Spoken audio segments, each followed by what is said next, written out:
Hi friends, Sudha Karnataka cooking ಚಾನಲ್ಗೆ ಸ್ವಾಗತ.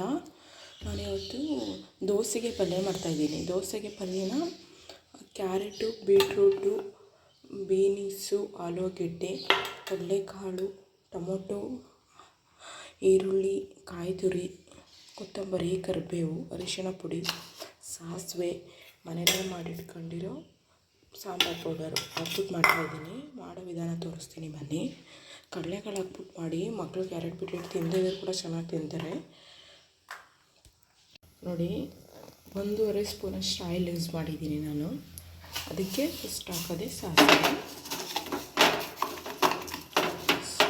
ಅಷ್ಟೊಂದು ಅವಶ್ಯಕತೆ ಜಾಸ್ತಿ ಹಾಕೋ ಅವಶ್ಯಕತೆ ಇಲ್ಲ, ಸ್ವಲ್ಪ ಹಾಕೊಳ್ಳಿ. ನೋಡಿ,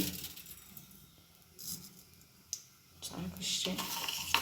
ಹಾಕೋದೇ ಇದ್ದರೆ ಇನ್ನೊಂದು ಸ್ಪೂನ್ ಹಾಕೊಳ್ಳಿ. ನಾನು ಯಾವುದೇ ರೀತಿ ಹಸಿರು ಮೆಣಸಿನ್ಕಾಯಿ ಏನೇ ಯೂಸ್ ಮಾಡ್ತಿಲ್ಲ.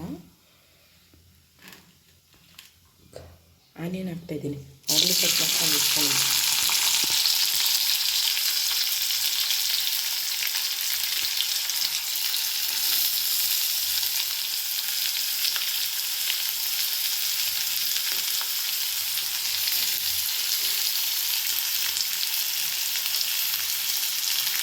ಕರಿಬೇವು,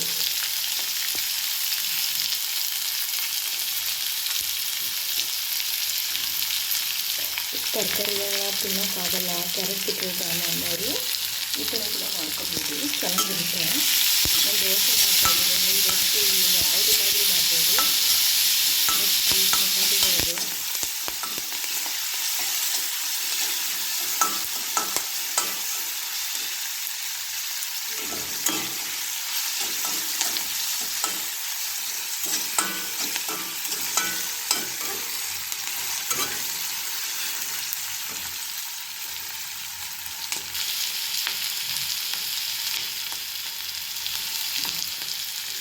ಟೊಮೊಟೊ ಹಾಕ್ತಾಯಿದ್ದೀನಿ. ಅದಾದಮೇಲೆ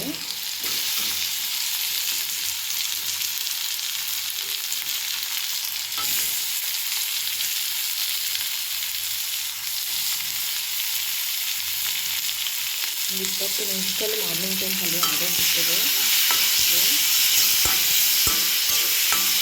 ಇಷ್ಟೊಂದು ತರಕಾರಿಗಳೆಲ್ಲ ಸಿಗುತ್ತೆ ತಿನ್ನೋರಿಗೆ.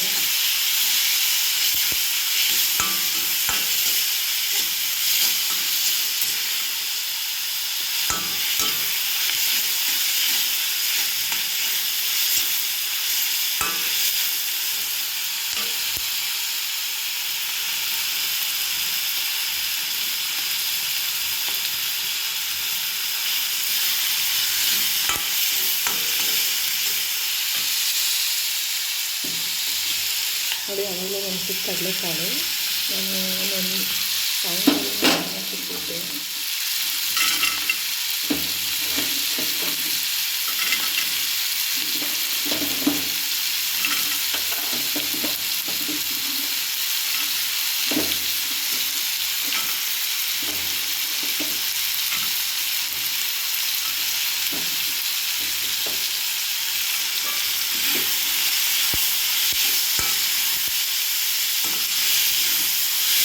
ಗ್ಯಾಸ್ನ ಸ್ವಲ್ಪ ಲೋ ಫ್ಲೇಮಲ್ಲಿ ಇಟ್ಕೊಂಡು ಮಾಡಿ.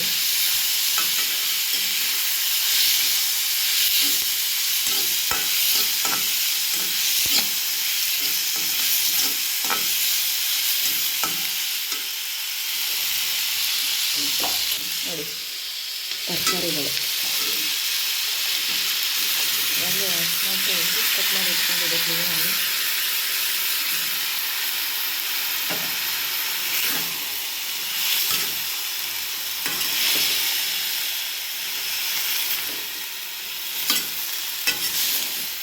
ಚೆನ್ನಾಗಿ ನೀರೆಲ್ಲ ಸೀಳಿ ಪ್ಲೇಟನ್ನು ಕ್ಲೋಸ್ ಮಾಡಿಬಿಡ್ತೀನಿ ಒಂದು 5 ನಿಮಿಷ.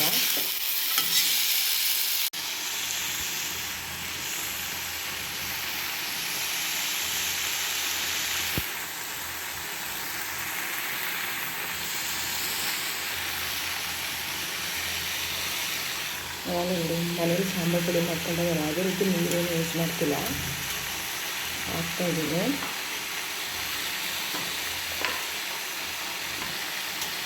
ಅದ್ರ ಜೊತೆ ಅರಿಶಿಣ ಪುಡಿ, ಮಿಕ್ಸ್ ಮಾಡಿಬಿಟ್ಟು ಪ್ಲೇಟ್ ಮುಚ್ಚೋಣ ಸಾಲ್ಟ್ ಹಾಕ್ಬಿಟ್ಟು. ಒಂದು 10 ನಿಮಿಷ ಚೆನ್ನಾಗಿ ತರಕಾರಿಗಳೆಲ್ಲ ಬೇಯಲಿ.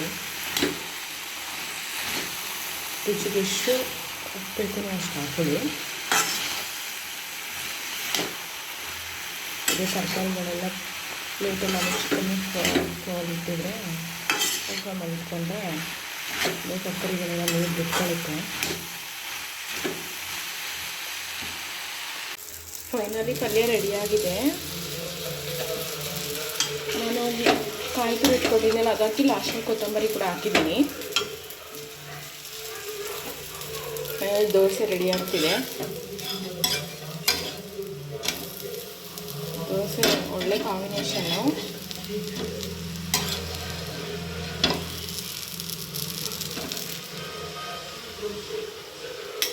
ಟೇಸ್ಟ್ ಮಾಡೋಣ.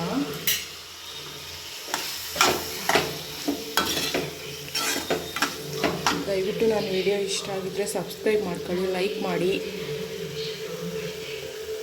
ಫೈನಲಿ ದೋಸೆ ಹಾಕೋದು ಕೂಡ ಹೇಗೆ ಅಂತ ತೋರಿಸ್ಕೊಡ್ತೀನಿ ನೋಡಿ. ಇಲ್ಲಿ ವಾಟರ್ನ ಮೇಲೆ ಸ್ವಲ್ಪ ಹಾಕಿ ಚಿಕ್ಕೇನು ಹೋಗಲ್ಲ, ದೋಸೆ ಚೆನ್ನಾಗಿ ಬರುತ್ತೆ. ಅದಕ್ಕೋಸ್ಕರನೇ ನಾನು ದೋಸೆನ ಹಂಗೆ ಹಾಕೋದು.